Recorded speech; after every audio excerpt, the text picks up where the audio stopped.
ये यूरुग्वायन air force flight 571 की कहानी है। 12 अक्टूबर 1972 को एक छोटा चार्टर्ड प्लेन उरुग्वे से उड़ान भरते हुए चिली की राजधानी सैंटियागो की ओर जा रहा था। इस विमान में 45 लोग सवार थे, जिनमें उरुग्वे के एक लोकप्रिय क्रिश्चियन क्लब के 19 रग्बी खिलाड़ी और उनके परिवार व दोस्त शामिल थे। हर साल अक्टूबर में यह यात्रा केवल एक उड़ान से ज्यादा होती थी। यह एक छुट्टी जैसा महसूस होता था। हर साल टीम सैंटियागो जाती थी ताकि चिली की नेशनल रग्बी टीम के साथ एक फ्रेंडली मैच खेल सके, जो इस यात्रा को प्रतिस्पर्धा और छुट्टी दोनों का एक मिला जुला अनुभव बनाता था। यह विमान कोई साधारण यात्री विमान नहीं था। यह एक फेयरचाइल्ड FH-227D था, जो उरुग्वे एयरफोर्स का सैन्य विमान था, जिसे अक्सर नागरिकों को किराए पर दिया जाता था क्योंकि सेना का बजट सीमित था। उड़ान का नियंत्रण एक अनुभवी पायलट कैप्टन फेराडास के हाथों में था, जो पहले कई बार एंडीज पर्वतों पर उड़ान भर चुके थे और उनके पास 5000 से अधिक उड़ान घंटों का अनुभव था। उनके साथ को-पायलट लागुरारा थे, जो एक ट्रेनी पायलट थे जो इस चुनौतीपूर्ण एंडीज मार्ग को सीख रहे थे। उनके रास्ते में एक खतरनाक क्षेत्र प्लंचॉन पास पड़ता था, जो अपने अचानक और खतरनाक मौसम के बदलावों के लिए जाना जाता था।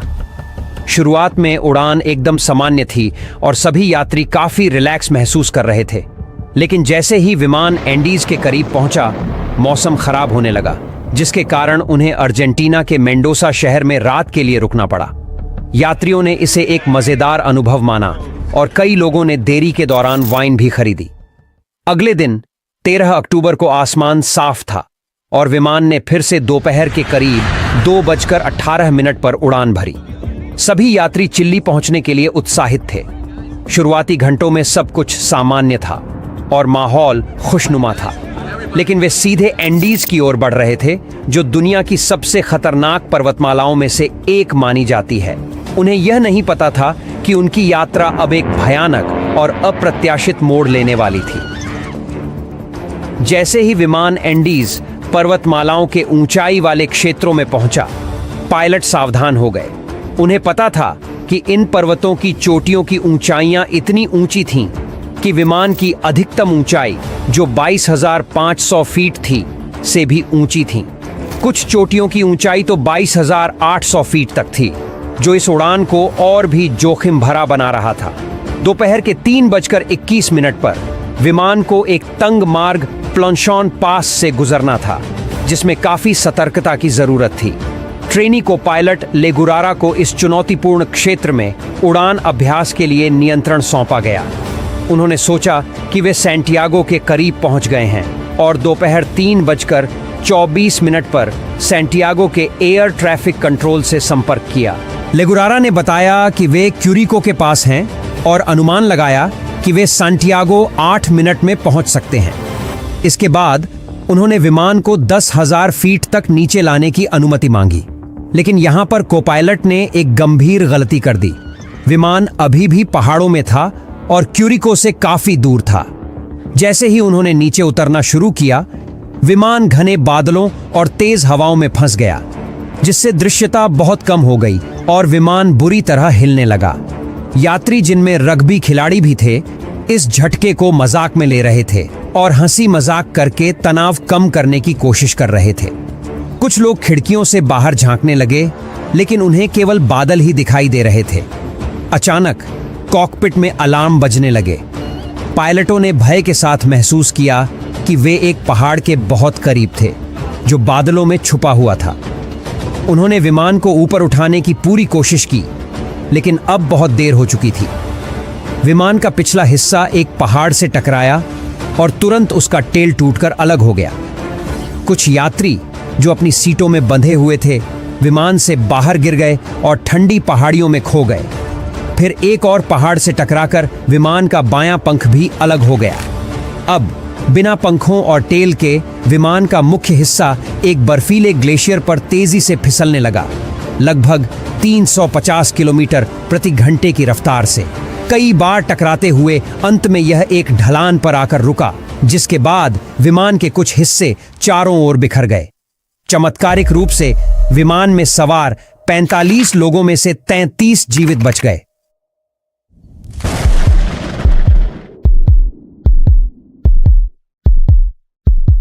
जैसे ही बचे लोग मलबे से बाहर निकले, वे ठंडी हवाओं और कड़ाके की ठंड से घिर गए। एंडीज की ऊंचाई पर स्थित इस एकांत और दुर्गम पहाड़ी ढलान पर जहां विमान दुर्घटनाग्रस्त हुआ था, चारों तरफ बर्फ और ऊंची चोटियां थीं। यहां उनके लिए जीवित रहना लगभग असंभव प्रतीत हो रहा था।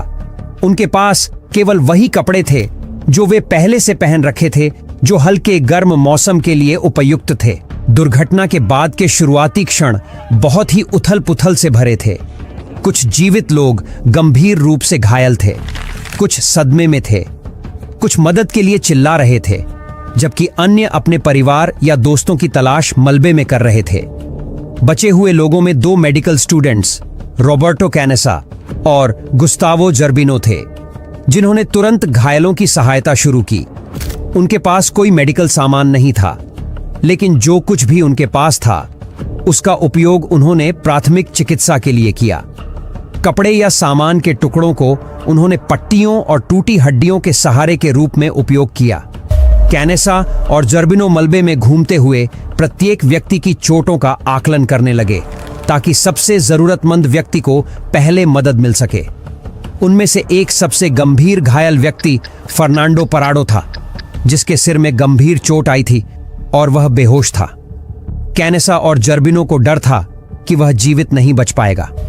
जैसे जैसे उन्होंने घायलों का उपचार जारी रखा, उन्हें अपनी सीमित संसाधनों का बखूबी एहसास हो गया। इस बीच कुछ बचे लोग बाहर स्थिति का जायजा लेने गए। उन्होंने देखा कि विमान का पिछला हिस्सा दुर्घटना के दौरान पूरी तरह से टूटकर अलग हो गया था, जिसमें आवश्यक सामान, अतिरिक्त कपड़े और भोजन भी चला गया था। मलबे के अंदर उन्हें केवल थोड़ी सी खाद्य सामग्री मिली। 8 चॉकलेट बार, मसल्स का 1 टिन, जैम का 1 छोटा जार, मूंगफली का 1 पैकेट, कुछ खजूर, सूखे बेर और वाइन की कुछ बोतलें। यह मात्रा 33 लोगों के लिए पर्याप्त नहीं थी। स्थिति की गंभीरता को समझते हुए सभी बचे लोगों ने अपनी सारी खाद्य और पेय सामग्री एक जगह इकट्ठा की और उसे बहुत सावधानी से बांटने का निर्णय लिया। भोजन का थोड़ा थोड़ा हिस्सा हर दिन दिया जाने लगा, ताकि वह ज्यादा समय तक चल सके। पानी के लिए उन्होंने बर्फ इकट्ठा की और उसे खाली वाइन की बोतलों में भरकर धूप में धीरे धीरे पिघलने दिया। हालांकि यह प्रक्रिया धीमी थी और कई लोग पानी के लिए इंतजार करते हुए परेशान हो गए थे। 13 अक्टूबर की रात जैसे जैसे ढलने लगी, बचे हुए लोग एंडीज में अपनी पहली ठंडी रात का सामना करने के लिए मजबूर थे। कड़कड़ाती ठंड से बचने के लिए वे सभी मलबे के अंदर एक साथ सिमट गए। उन्होंने सीट के टुकड़ों और सामान का उपयोग विमान के खुले हिस्से को ढकने के लिए किया, ताकि ठंडी हवा से थोड़ी सुरक्षा मिल सके। फिर भी तापमान लगातार गिरता रहा और उनके लिए सोना असंभव हो गया। जैसे जैसे रात गुजरती गई, वे इस आशा से चिपके रहे कि सुबह होते ही बचाव दल आएगा। उन्हें लगा कि दुर्घटना की खबर चिली और उरुग्वे तक पहुंच गई होगी और जल्द ही एक खोजी दल भेजा जाएगा। दुर्घटनाग्रस्त विमान एक खड़ी पहाड़ी पर बर्फ में ढका हुआ था, जिससे इसे ऊपर से देख पाना कठिन था। उनमें से हर किसी को उम्मीद थी कि सुबह होते ही बचाव दल आ जाएगा, लेकिन 14 अक्टूबर की सुबह जब हुई तो उनकी उम्मीदें टूट गईं। कोई मदद नहीं आई। उन्हें इस सत्य का सामना करना पड़ा कि वे पूरी तरह अकेले थे।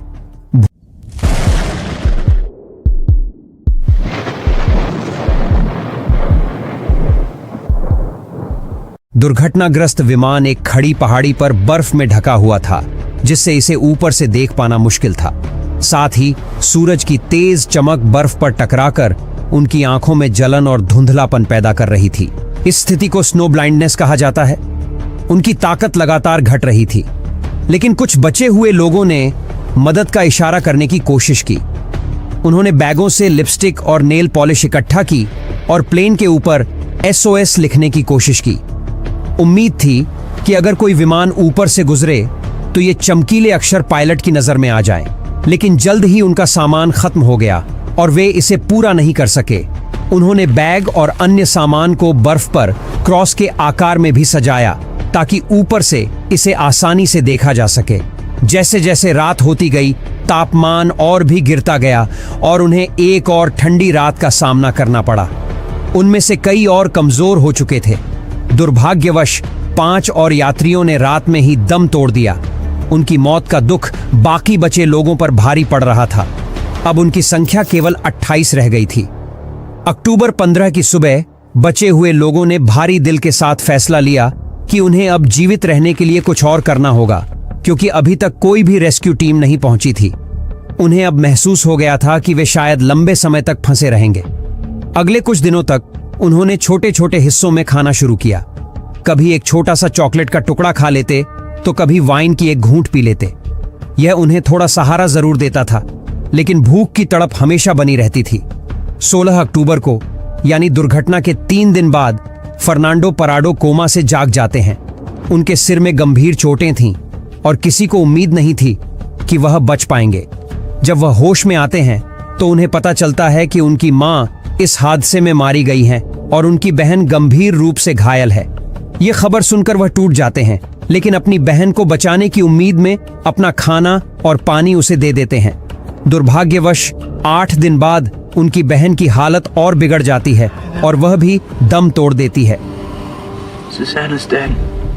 अपनी बहन को खोने का दुख फर्नांडो पराडो के लिए अत्यंत दर्दनाक था, लेकिन इसने उन्हें एक नई दृढ़ता दी, खुद को और दूसरों को बचाने के लिए। बीतते समय के साथ वे कभी कभी ऊपर से विमान उड़ते हुए सुनते और हर बार वे मदद के लिए हाथ हिलाते और चिल्लाते, लेकिन सफेद प्लेन बर्फीले पहाड़ों के बीच से दिखाई देना मुश्किल हो रहा था। हर असफल कोशिश के बाद वे और भी हताश और अकेला महसूस करने लगे थे। 21 अक्टूबर को, दुर्घटना के 8 दिन बाद, उन्होंने एक छोटा रेडियो चालू करने में सफलता पाई, लेकिन जो उन्होंने सुना वह बेहद निराशाजनक था। रेस्क्यू टीम ने मान लिया था कि इस दुर्घटना में कोई भी जीवित नहीं बचा है और उन्होंने तलाश भी बंद कर दिया है। यह खबर सुनकर कई लोग टूट गए और रोने लगे, जैसे उनकी सारी आशाएं खत्म हो गई हों। लेकिन फर्नांडो पराडो ने कुछ अलग महसूस किया। उन्होंने चुपचाप एक निर्णय लिया कि यदि उन्हें बचाने कोई नहीं आ रहा तो वह खुद को और अपने साथियों को बचाने का रास्ता निकालेंगे। उस दृढ़ संकल्प के साथ उन्होंने खुद को बचाने के लिए एक अविश्वसनीय योजना बनानी शुरू की।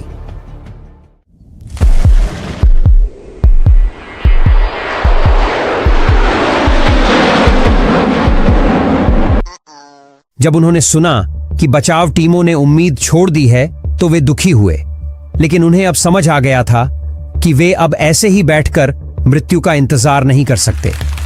11वें दिन तक भूख असहनीय हो गई थी और वे लगातार कमजोर होते जा रहे थे।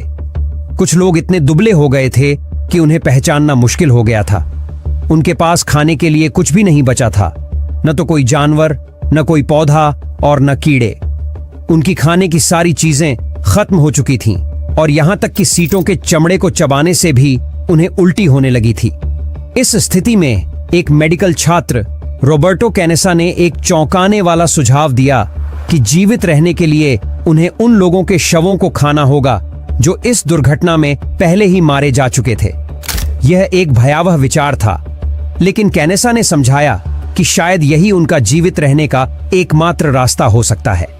घंटों तक उन्होंने इस फैसले पर बहस की और इसके दर्द का सामना किया।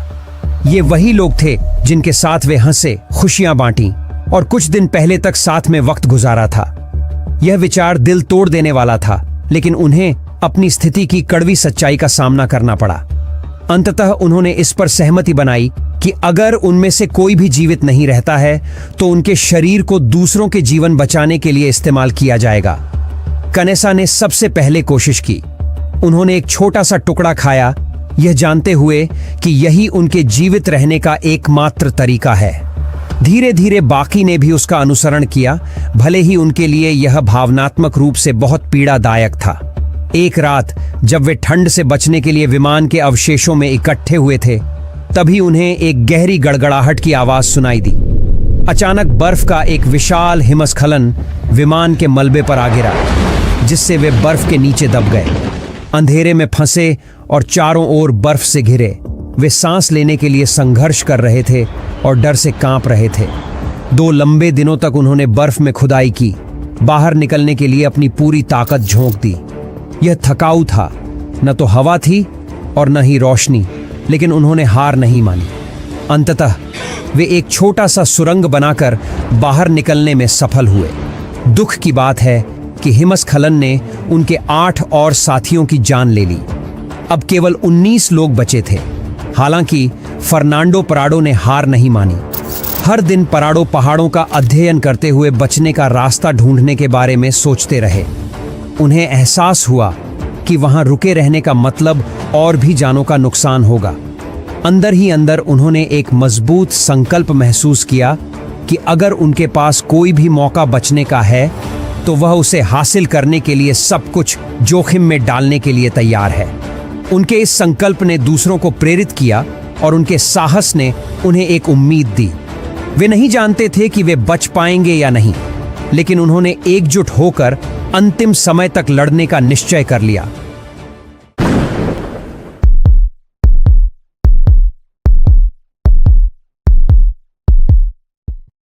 दुर्घटना के 2 महीने बाद फर्नांडो पराडो और रॉबर्टो कैनेसा ने बर्फीले पहाड़ों से बाहर निकलने का साहसी निर्णय लिया। हर दिन पराडो ने ऊंचे पहाड़ों को देखा, इस उम्मीद में कि अगर वे सबसे ऊंची चोटी पर चढ़ सकें तो शायद उन्हें कोई घाटी या सड़क दिखेगी जो उन्हें लोगों तक वापस ले जा सके। उनके पास पर्वतारोहण का कोई अनुभव नहीं था, बहुत ही कम संसाधन थे और ठंडी हवा उनके मिशन को बेहद जोखिम भरा बना रही थी। बाकी बचे लोगों ने इस खतरनाक यात्रा की तैयारी में पराडो और कनेसा की मदद की। उन्होंने विमान के मलबे से सामग्री का उपयोग करके उपकरण बनाए। 18 वर्षीय कार्लोस ने अपने सिलाई किट से एक साधारण स्लीपिंग बैग बनाया, जिसमें सीटों से निकाला गया सामग्री भरा गया ताकि रात में उन्हें गर्म रख सके। ठंड से बचने के लिए पराडो और कैनेसा ने जितने भी कपड़े मिल सके पहन लिए। 12 दिसंबर 1972 को दुर्घटना के ठीक 2 महीने बाद पराडो और कनेसा ने पश्चिम की ओर अपनी यात्रा शुरू की। उनके साथ एंटोनियो विजिंटिन भी थे, जो सामान ले जाने में मदद करने आए थे। बाकी बचे लोगों ने उन्हें बर्फीली पहाड़ियों पर चढ़ते देखा, इस अनिश्चितता के साथ कि वे अपने दोस्तों को फिर से देख पाएंगे या नहीं। उनके लिए पहला दिन बेहद कठिन था। गहरी बर्फ में चलना हर कदम पर भारी पड़ रहा था और पतली हवा में सांस लेने में मुश्किल हो रहा था। वे लड़खड़ाते हुए आगे बढ़ रहे थे और अपनी सारी ताकत लगा रहे थे। रात में ठंड इतनी ज्यादा थी कि चुभन महसूस हो रही थी, लेकिन वे खुद को बार बार याद दिला रहे थे कि वे सहायता पाने के करीब पहुंच रहे हैं। तीसरे दिन तक खाना भी लगभग खत्म हो चुका था। तब उन्होंने यह फैसला किया कि विजिंटिन को वापस दुर्घटना स्थल पर लौट जाना चाहिए ताकि दोनों लोगों के लिए खाना बचाई जा सके। पराडो और कनेसा ने आगे चढ़ाई जारी रखने का निश्चय किया। उनके मन में एक दृढ़ संकल्प था कि उन्हें पहाड़ की चोटी तक पहुंचना ही है।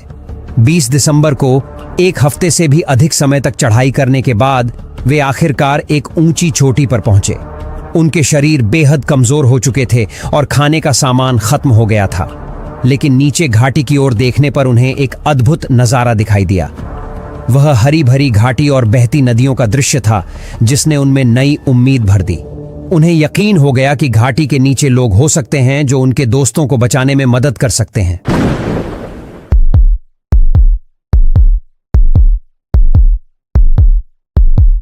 इस नजारे ने उन्हें नई ताकत दी और पराडो और कैनेसा ने घाटी में नीचे उतरने की तैयारी शुरू कर दी। हर कदम उनके लिए दर्द से भरा था। भूख और थकान ने उन्हें कमजोर कर दिया था और उनके शरीर में ताकत खत्म हो चुकी थी। कई दिनों से उन्हें कुछ खाने को नहीं मिला था, लेकिन अपने दोस्तों को बचाने का विचार उन्हें आगे बढ़ने की ताकत दे रहा था।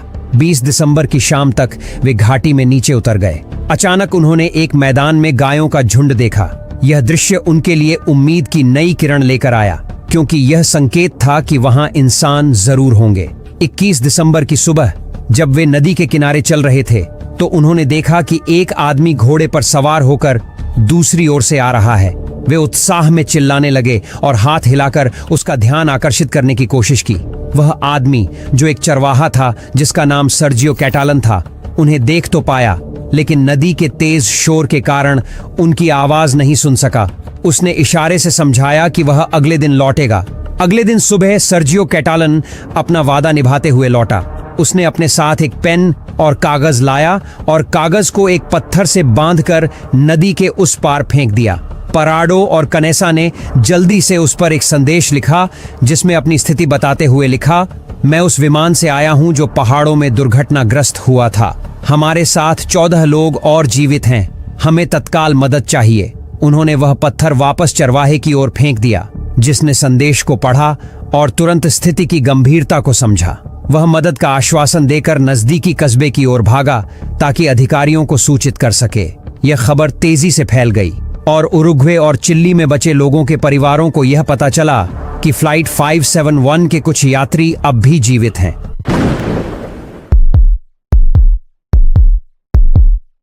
यह जानकारी सभी के लिए किसी चमत्कार से कम नहीं थी।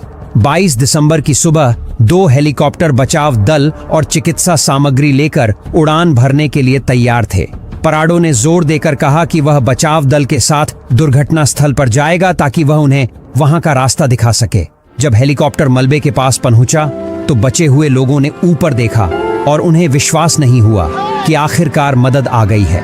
हेलीकॉप्टर की आवाज उनके लिए चमत्कार जैसी थी। बचे हुए लोग खुशी से झूम उठे। वे एक दूसरे से गले मिलने लगे और यह समझने की कोशिश करने लगे कि उनका संघर्ष अब समाप्त होने वाला है। कुल मिलाकर 45 यात्रियों में से केवल 16 लोग 72 दिनों तक संघर्ष के बाद जीवित बच सके थे। जब हेलीकॉप्टर बर्फीले एंडीज पर्वत के ऊपर से उड़ान भर रहे थे तो सभी जीवित लोग खिड़की से बाहर देख रहे थे। उनके मन में संघर्ष की यादें थीं, लेकिन साथ ही वे जीवन के लिए आभारी भी महसूस कर रहे थे। सैंटियागो पहुंचने पर उन्हें अस्पताल ले जाया गया। डॉक्टरों और नर्सों ने तुरंत उनकी देखभाल शुरू की। वे कुपोषण, ठंड के कारण हुए जख्म, ऊंचाई की बीमारियों और भूख से कमजोर हो चुके थे। प्रत्येक व्यक्ति का वजन काफी कम हो गया था और उनके शरीर उनकी कठिनाई की कहानी बयान कर रहे थे। जैसे जैसे यह खबर दुनिया भर में फैली, लोग फ्लाइट 571 की कहानी सुनकर हैरान रह गए। ये एक अद्भुत सहनशीलता और कठिन फैसलों की कहानी थी। हालांकि कई लोगों ने उनकी बहादुरी की सराहना की, लेकिन उनके जीवित रहने के कठोर तरीकों पर भी चर्चा हुई। खास तौर पर अपने मृत साथियों के शरीर का उपयोग खाने के लिए करने का निर्णय, जो उनके जीवित रहने के लिए जरूरी था। बचे हुए लोगों ने इसे ईमानदारी से स्वीकार किया और बताया कि यह उनके न रहने वाले साथियों का बलिदान था जिसने उन्हें जीवित रखा। फ्लाइट 571 की कहानी मिराकल ऑफ द एंडीज के नाम से जानी गई। हर जीवित व्यक्ति के दिल में इस हादसे ने गहरी छाप छोड़ी। आने वाले वर्षों में वे अपनी सामान्य जिंदगी में वापस लौट गए, लेकिन इस हादसे की यादें और उस संघर्ष की सच्चाई हमेशा उनके साथ रही। कुछ ने अपनी कहानी दुनिया के सामने रखी, जबकि अन्य ने अपनी यादों को निजी रखा। उनके लिए हर नया दिन एक उपहार जैसा था, जिसे वे दिल से संजोते रहे।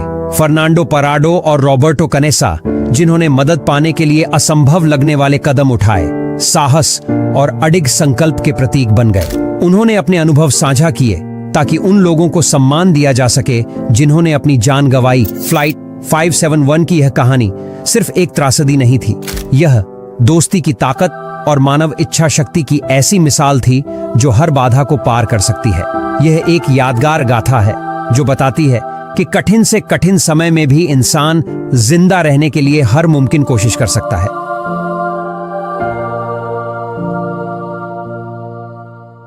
अगर ये वीडियो आपको हैरान कर गया तो आगे जो कहानी है वो आपकी सोच से भी परे है।